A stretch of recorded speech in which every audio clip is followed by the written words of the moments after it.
joy into it, into our days, our moments, wherever we may be and whoever we may be with. Jim Locker, one of the New Thought ministers, he writes a blog, and he writes on a number of topics, but he says that gratitude is creative. Being thankful and in gratitude is creative. And when it's held back until the good arrives, it represents lost potential. If we don't let our expectations go so that we can move into a state of gratitude and thanksgivingness, we lose all the potential for it to become something new. We whisk ourselves away from being creative, from being open to the divine power and presence of God, to perhaps living by silent knowing. As Dr. Wayne Dyer says in his book, Change Your Thoughts, Change Your Life, where he is speaking to the 56th verse of the Tao. And the verse says, those who know do not talk. Those who talk do not know. Now, I ain't saying no names. Block all the passages. Close your mouth. Cordon off your senses. Blunt your sharpness. Untie your knots. Soften your glare. And settle your dust. Block all passages. He says, blunt your sharpness. Do this by listening to yourself before you let your judgments attack someone else.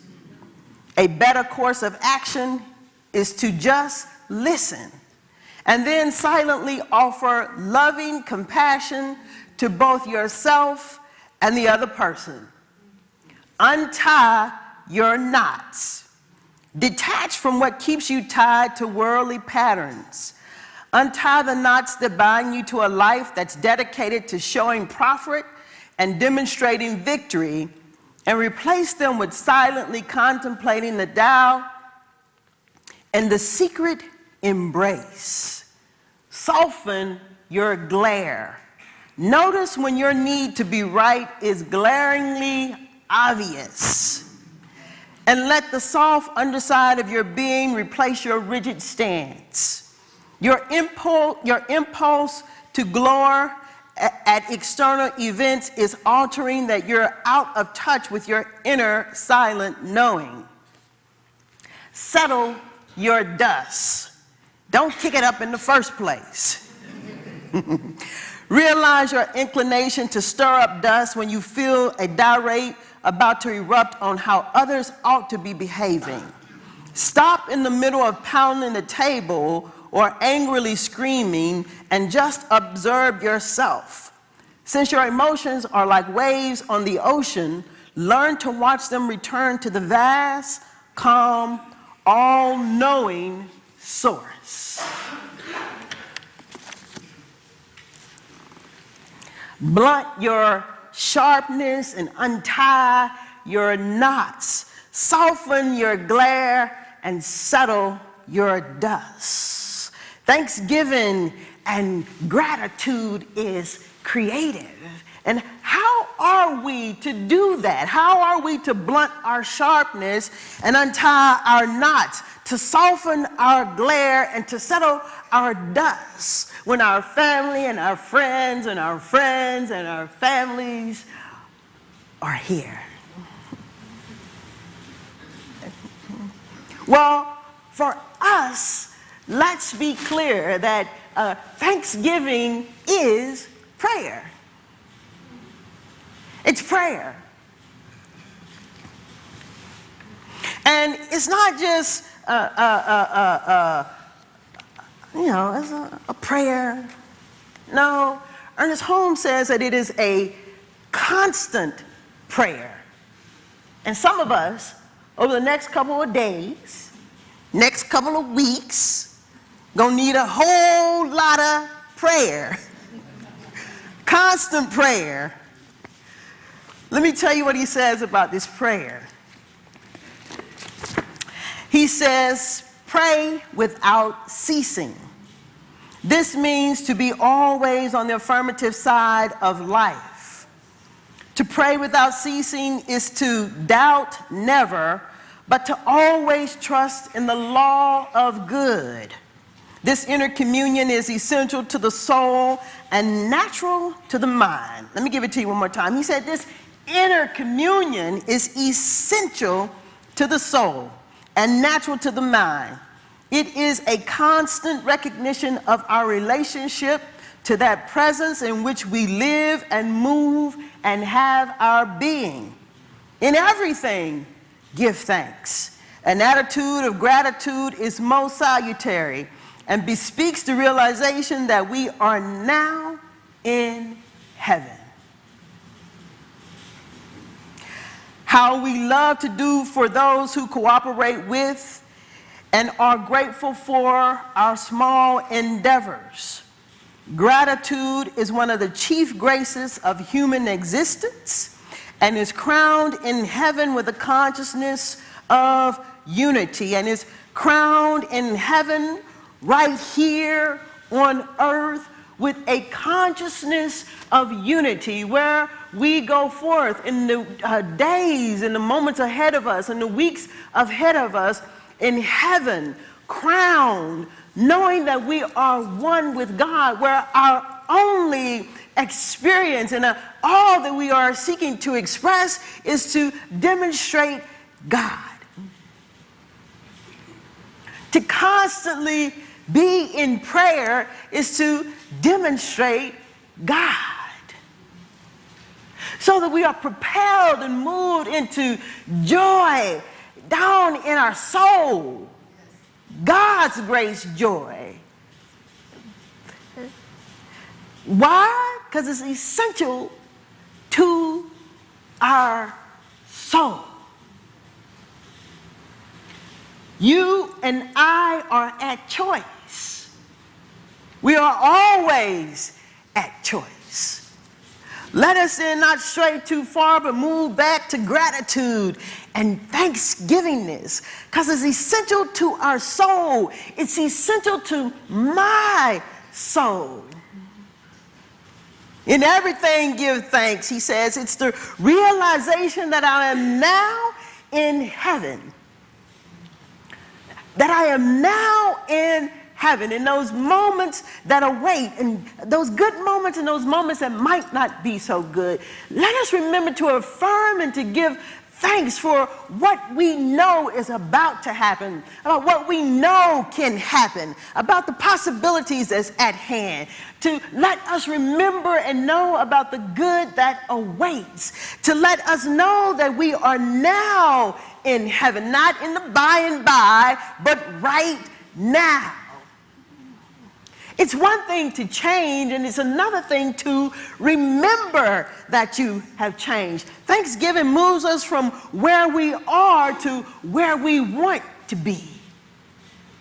It moves us, propels us into becoming someone greater than we ever could imagine ourselves to be, to seeing others as someone greater than we've ever imagined them to be, perhaps. So imagine with me, if you will, thanksgiving and gratitude, such a state of joy and gratefulness and gratitude that we can see what we've never seen before, that we can consider a greater idea, so we can open up to a greater understanding about this and about that, so that we perhaps can become a little bit more compassionate and kind to ourselves and to others, so that we can free up the opportunity and the possibility of what goodness and gratitude has in hand at store for us. See, I don't know about you, but I've decided that this holiday season, I'm living in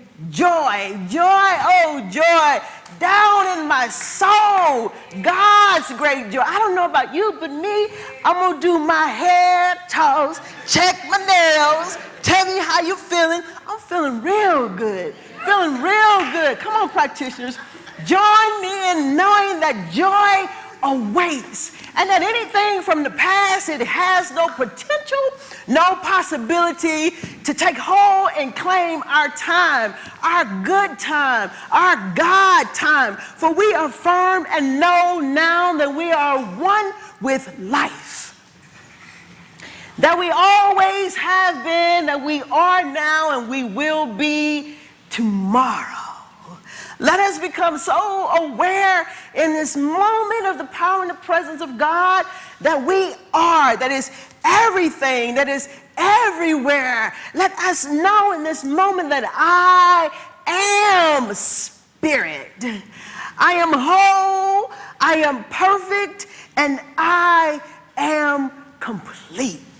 Let us be so moved into knowing that spirit is right where we are, that we are one with it in all of its plenitude. We are one with it in all of its abundance of goodness. We are one with all of it in all of its abundance of love, in all of its goodness and graciousness, that we are one with it in all of its joy. Let us imagine joy being something that we've never experienced before. Let it get in us. Let it become who we are so that it can begin to express through us, shaping the days ahead of us, laying down a foundation of love and joy and gratitude for what is and what can be, for the potential and the possibility for God to be expressed in us, through us, and as us, whether it's expressed through anyone else or anybody else.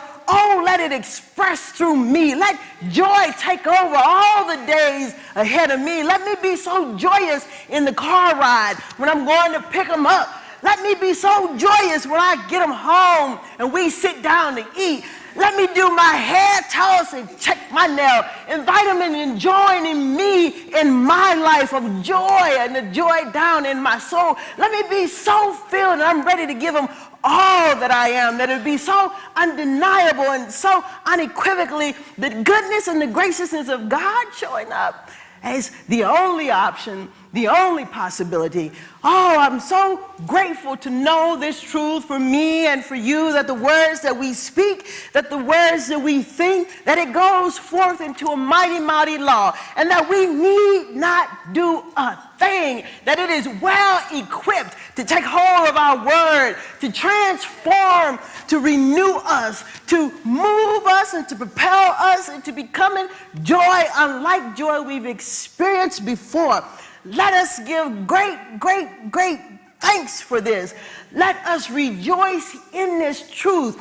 Let us rejoice in knowing that we are forever one with the divine power and presence of God. And because it has choice and is expressing in, as, and through me, that anything is possible. And I am always at choice. Oh, if you can't get into the joy of that, if you can't allow yourself to allow the joy to begin to well up in you, to take you into becoming someone new, to propel you into becoming someone new, the God that you already are. I am so, so grateful for this. I'm so thankful for this. And in this moment, let us all just simply move to releasing these words and to letting them go into the mighty, mighty law that I know awaits in quiet repose and in joy.